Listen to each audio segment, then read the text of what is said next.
Part 3. You will hear two theatre studies students, Maya and Finn, discussing their project on theatre programmes.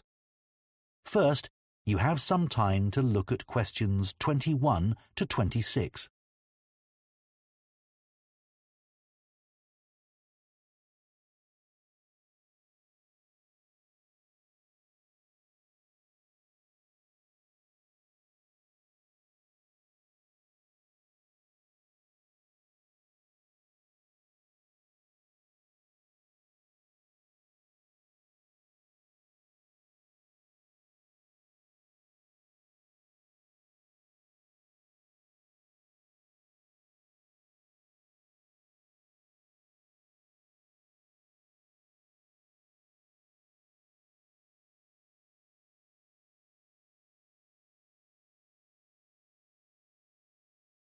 Now listen carefully and answer questions 21 to 26.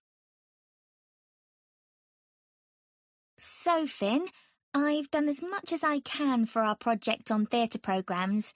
How's your research coming along? Okay, Maya. I didn't know theatre programmes are called playbills in the USA till I started looking into the topic. Even though I struggled to find many useful websites, I'm glad we picked this subject. No one else on the course is doing the same as us, although it is one of the research areas of the module convener. That might actually put some people off. I suppose so. Anyway, I hadn't realised there are actually companies specialising in creating theatre programmes. Yes, they're quite common nowadays. Contrary to what many people think, theatres don't hire people to do the programmes. In fact, companies buy the rights to publish programmes on the theatre's behalf and then make their money selling advertising space within the programme booklet. It must be easier for theatres to do it that way. Yes. I remember reading something about programmes in early British theatre. It said that the cast was always very important. Yeah, audiences were very familiar with leading actors, and big names would draw huge crowds. But I hadn't realised that if the programme named a famous actor, that's who the public expected to perform. And if that didn't happen, people accused the theatre of breaking their agreement with the audience. They would demand refunds, and if they didn't get them, there were riots. Outrageous! That'd never happen now. No, people are too polite, even when they're disappointed if the star of the show misses a performance. We should definitely include that information about early audiences in our project. I also think it's important to mention that lots of ordinary people at that time were illiterate, so theatre programmes were of limited value in advertising plays. When a company of actors arrived in a town, they'd parade around the streets in their costumes, beating drums and announcing their upcoming performances. Interesting. I couldn't imagine that happening now either. There's also an interesting comparison to make between 18th and 19th century programmes.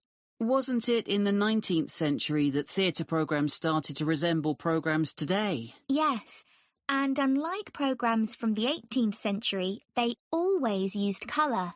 And there was a greater variety of designs. But personally, I think 18th century programmes were superior because they told the theatre-goers so many things, including about the actors. And about the writer, the plot, and sometimes the history of the play. That's right. What should we say about theatre programmes in the 20th century? I reckon the most important thing is the dramatic change they underwent during World War II. When the government imposed restrictions on the use of paper? Yeah, but that was only in the UK. In the USA, programmes, or rather playbills, continued to be published in the same format. While here in the UK, programmes became merely a single sheet of paper folded to create 4 pages for text. What I don't really get is that after the war, they didn't go back to being more than one sheet or change in any way for over 25 years. I know there were paper shortages after the war, but only for 5 or 10 years. Strange. Before you hear the rest of the discussion, you have some time to look at questions 27 to 30.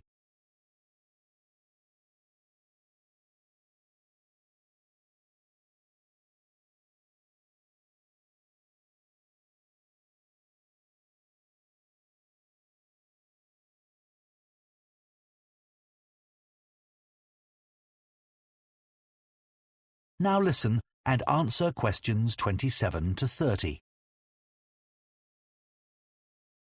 I've got some pictures of programs we could include on the slides for our presentation. I found a couple too, Maya. Let's go through and see what we think. This is an old one for a play called Ruy Blas. Never heard of that. But the program looks very decorative. Good enough to put in a frame on the wall. The images are just beautiful. Finn, what did you find? I've got some pages from a program for Man of La Mancha. I thought this was a good program to show, not because of the pictures, but because it contains articles written by members of the theatre company. So we can learn how the production was created and the thoughts and feelings of the cast. Good. I've got a copy of a program that's now in a museum. It's for The Tragedy of Jane Shaw, and it's said to be the earliest surviving document to have been printed on Australia's first printing press. Fantastic! Another program to talk about is for the Sailors' Festival. It comes from the British Library's digitised collection of programs that was started a few years ago. It already comprises over 200,000 programs, which is amazing. Wish I'd known about it while I was doing my research. That is the end of part 3. You now have 30 seconds to check your answers to part 3.